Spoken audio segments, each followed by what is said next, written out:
Quand l'Europe croyait tenir Poutine à distance, c'est lui qui lui a coupé le gaz.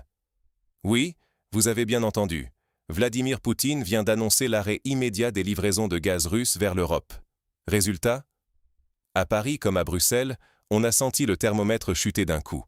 Et pas seulement au sens figuré. C'est la panique, le choc, le désaveu total des élites politiques, qui, hier encore, fanfaronnaient sur leur capacité à tenir tête à Moscou. Mais soyons honnêtes, à force de menacer, de sanctionner, de boycotter le gaz russe, tout en affirmant pouvoir s'en passer, les dirigeants européens ressemblent cruellement à quelqu'un qui scie la branche sur laquelle il est assis. 3 ans à expliquer à leurs voisins qu'ils ne lui achèteront plus jamais de bois, à l'insulter publiquement, à geler ses avoirs, à célébrer chaque nouveau paquet de sanctions.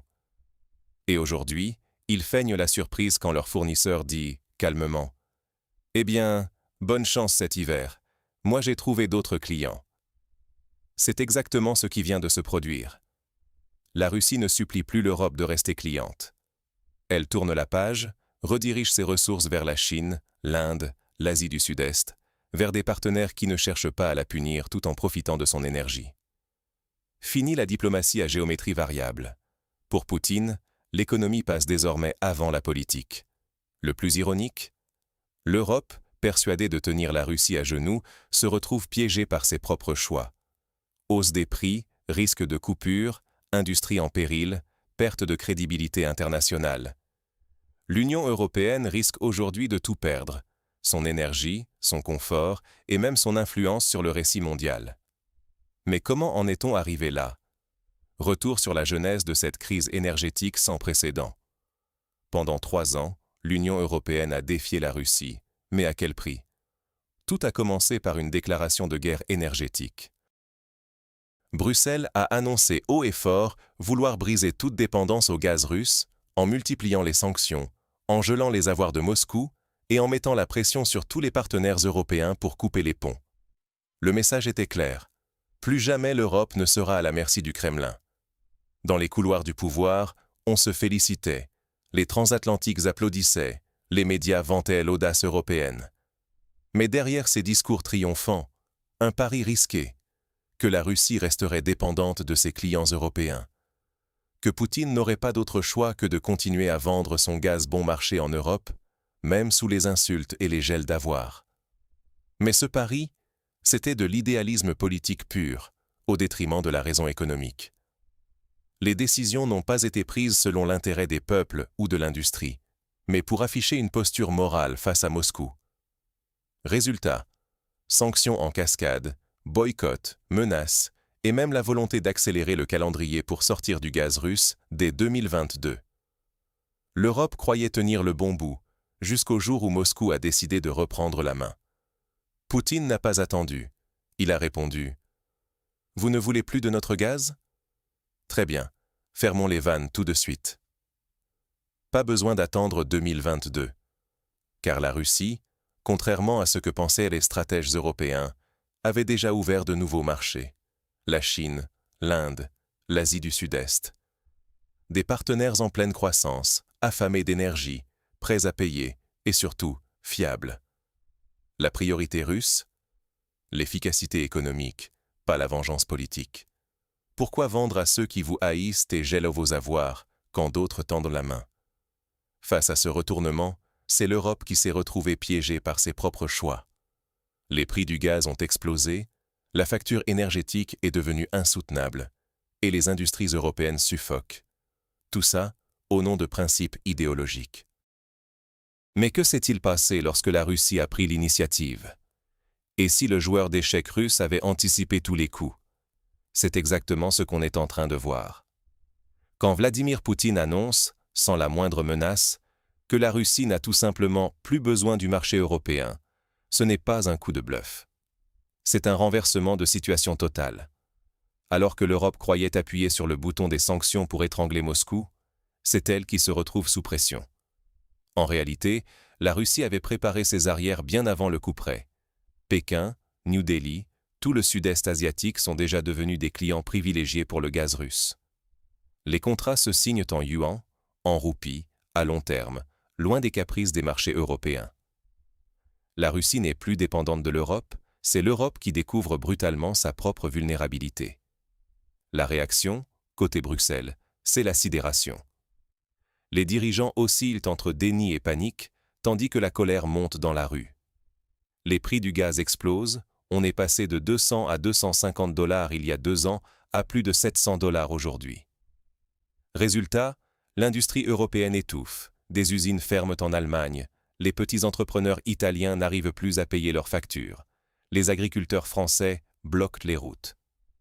Jamais le fossé n'a été aussi grand entre les discours officiels sur la transition verte et la réalité d'un continent qui risque la panne sèche. Mais il y a des exceptions. La Hongrie, par exemple, a choisi le pragmatisme plutôt que l'idéologie. Résultat ? Elle continue de recevoir du gaz russe à prix raisonnable. Son industrie tourne, l'énergie reste stable, et le Premier ministre Viktor Orban, qui ose dénoncer les sanctions européennes comme un suicide économique, bénéficie d'un large soutien populaire. Quand la Hongrie rencontre un souci sur ses livraisons, elle envoie directement son ministre à Moscou pour négocier. Résultat, problème réglé en 1 heure, garantie de livraison rétablie, et même la libération de 2 citoyens hongrois retenus en Russie. C'est un contraste frappant avec Bruxelles, incapable de protéger ses propres membres face à la crise. Ce qui se joue ici, c'est bien plus qu'une bataille de contrats gaziers. L'Europe perd d'un coup sa compétitivité industrielle. À chaque usine qui ferme, c'est un pan de souveraineté qui s'effondre. Et avec la montée des factures, l'instabilité sociale grandit. Les récits changent. Les citoyens ne croient plus aux promesses de changements rapides et de jours meilleurs. Ils voient qui s'en sort et qui paye la facture. Et maintenant, quel scénario pour l'avenir de l'Europe ? 3 chemins s'ouvrent pour l'Europe, peu mènent à la survie. Face à l'arrêt brutal du gaz russe, le premier scénario serait de persister dans la stratégie actuelle. Sanctions renforcées, dépendance accrue au gaz naturel liquéfié américain et espoir que la Russie plie. Sauf qu'en réalité, c'est l'Europe qui plie déjà sous la pression. Flambée des prix de l'énergie, fermeture d'usines, délocalisation massive vers les États-Unis où l'énergie est bon marché. Les factures explosent, la colère monte, la compétitivité s'effondre, et pendant ce temps, Washington encaisse. Il vend son gaz 3 fois plus cher, attire les industries européennes et vend des armes en prime. C'est la double peine.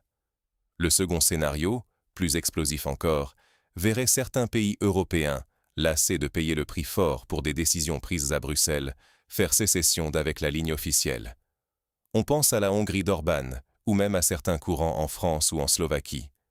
Ils pourraient choisir de renouer discrètement avec Moscou, négocier des contrats gaziers sous le manteau, histoire de sauver ce qu'il reste de leur économie.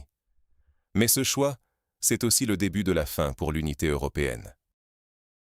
Le troisième chemin, probablement le plus réaliste, c'est la fracture interne du continent. L'Est, sous pression énergétique, finit par se tourner ouvertement vers la Russie, tandis que l'Ouest, enfermé dans son idéalisme, s'enfonce dans la crise sociale et la stagnation.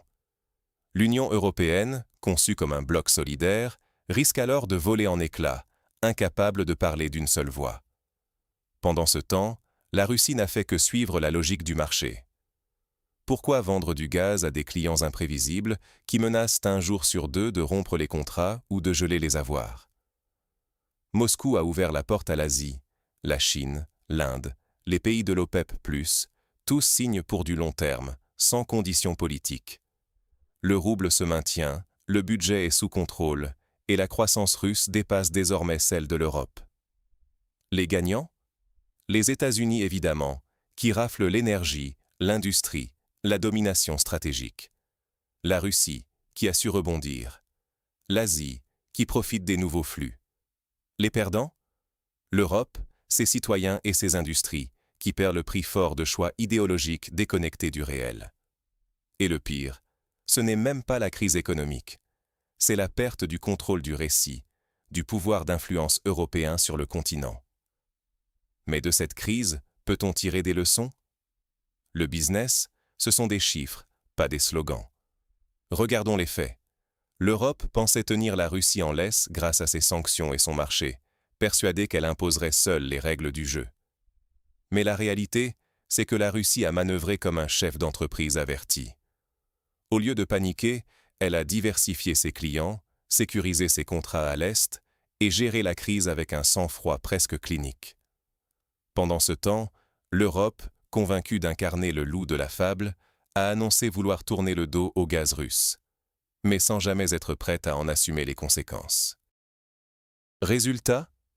Ce n'est pas le loup qui s'en va, c'est la Russie qui quitte la table, pendant que l'Amérique tond les moutons en vendant son gaz liquéfié à prix d'or. On a assisté à une opposition flagrante entre gestion émotionnelle et gestion rationnelle. D'un côté, la Russie, pragmatique, qui avance ses pions comme un joueur d'échecs. Anticipation, construction de plan B et décision ferme le moment venu. De l'autre, l'Europe s'est comportée comme un poker bluffeur en pleine panique, qui menace de quitter la partie mais supplie qu'on le retienne quand la réalité frappe. Il suffit de voir. 3 ans a annoncé la fin du gaz russe, mais quand Moscou dit « Très bien, on arrête maintenant », c'est la panique. Les prix s'envolent et la compétitivité s'effondre. La leçon est aussi brutale que limpide. L'idéologie ne paie pas les factures. Croire qu'on peut redessiner l'économie avec des slogans ou des postures, c'est s'exposer à des lendemains douloureux. Les choix politiques ont des impacts concrets. Crise sociale, perte d'emploi, délocalisation, dépendance à des fournisseurs plus chers et moins fiables. L'Europe s'est piégée dans sa propre narration et pendant qu'elle s'applaudit pour son courage, c'est son industrie et le portefeuille de ses citoyens qui trinquent. Face à ce naufrage, il reste une question à tous les Européens. Jusqu'où accepterez-vous de sacrifier votre mode de vie ? L'histoire ne fait que commencer, et vous en êtes les acteurs. Face à cette rupture historique avec le gaz russe, l'Europe se retrouve à la croisée des chemins. Beaucoup voudraient croire que la Russie sort affaiblie, isolée, entravée par ses propres choix.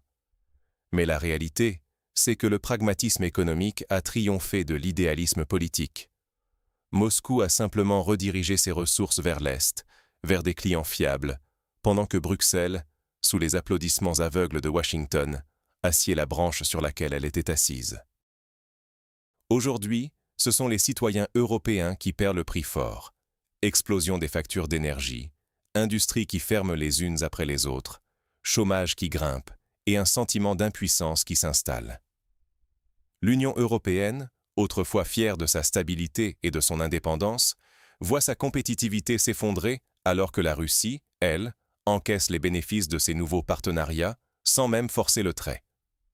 Les sanctions, censées affaiblir Moscou, se retournent contre ceux qui les ont brandies comme une arme morale. Mais le plus grand danger, ce n'est pas seulement la crise économique, c'est la perte du contrôle du récit. Désormais, ce sont nos adversaires géopolitiques qui tiennent la plume et racontent au monde comment l'Europe s'est sacrifiée sur l'autel de principes déconnectés du réel. Les élites européennes ont-elles le courage de reconnaître leur erreur, de revenir au pragmatisme ? Ou continueront-elles à sacrifier les générations futures au nom d'une solidarité idéologique qui ne nourrit ni ne chauffe personne ? À ce carrefour, chacun doit choisir, rester spectateur d'un effondrement annoncé ou redevenir acteur du destin européen. Car si le pragmatisme russe a triomphé, c'est avant tout parce qu'il avait pour lui la logique des faits, et non des slogans. Alors, la question c'est, combien de temps encore accepterons-nous ce sacrifice ? L'histoire s'écrit aujourd'hui, et c'est à nous de décider si nous voulons en être les victimes ou les auteurs.